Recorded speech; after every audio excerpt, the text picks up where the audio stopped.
Assalamualaikum and hi everyone. Today we will be explaining about the number of unemployment in Malaysia decreasing using the subjects of macroeconomics. The code course is DPB20033 and the lecturer is Encik Muhammad Hashim bin Ahmad. Before we start, we would like to introduce the team. The first will be Nandhini Anak Perempuan Prabu 08 DPI 22F 1099. Shanmuga Priya Panchacharan 08 TPM 22F 2103. The next will be Muhammad Faris bin Esna Motar 08 TPI 22F 1100. Last but not least, Ahmad Fuad bin Zaini 08 DIN 21F 2025. For today, we will provide an explanation regarding the employment rate, the number of unemployed, the total labor force, and the contribution of the economic sector to the workforce. We will also be discussing about how the government can maintain a low unemployment rate by using monetary policy through the control of the statutory reserve requirements. The issue begins when the unemployment rate in Malaysia decreased to 3.3% in November 2023, returning to the pre-pandemic levels with 569,200 unemployed individuals. The labor force saw a positive growth with an increase in employment and a decline in unemployment. Various sectors experienced growth in employment while the youth employment rates also decreased. The chief statistician highlighted that the country's stable economic growth and labor market performance throughout the 2023. Alright, for number 2, clarify the data related to the employee rate, the number of the employed, the total labor force and contribution of the economy sector to the workforce. For the first, from the provide issue data related to the unemployed rate include a drop to 3.3% since in November to 2023. Return to pandemic level, there were 569,200 employee individual recorded.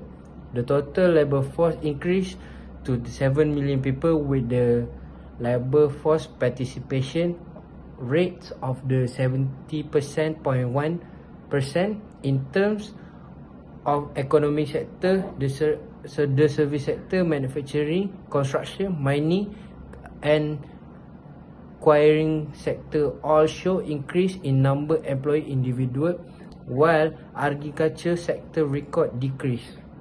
To have a clear view, Al-Zahrin alias report on January 10 January 2024 at 12:07 p.m.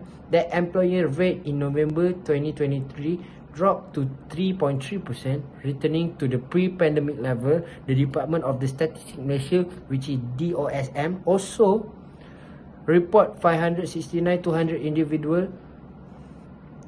were unemployed. Around November 23, the labor force increased by 0.2% to the 7 million people from 60.7 million in October 2023.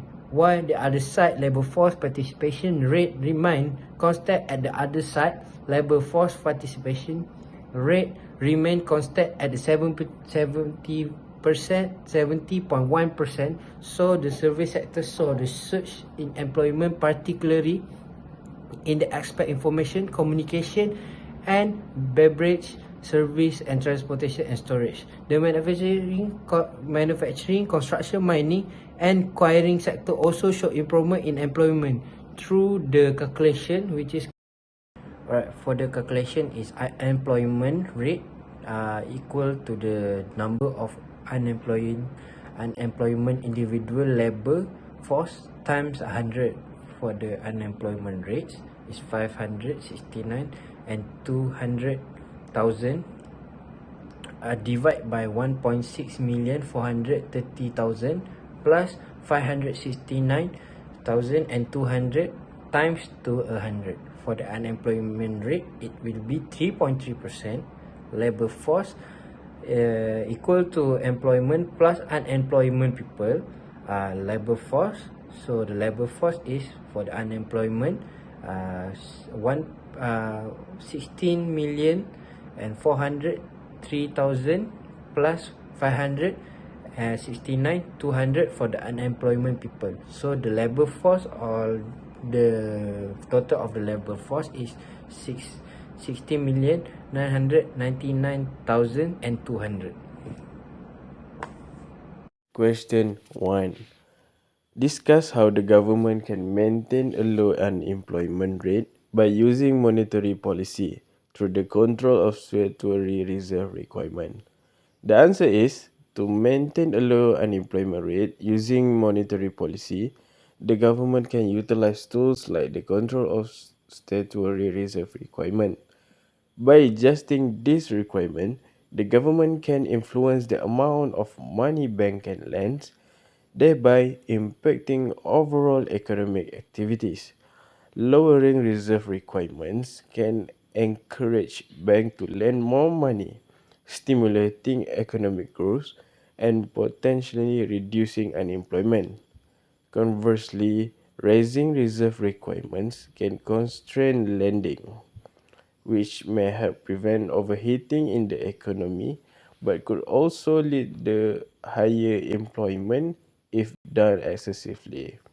Finding the right balance is crucial for the government to support economic stability and employment levels.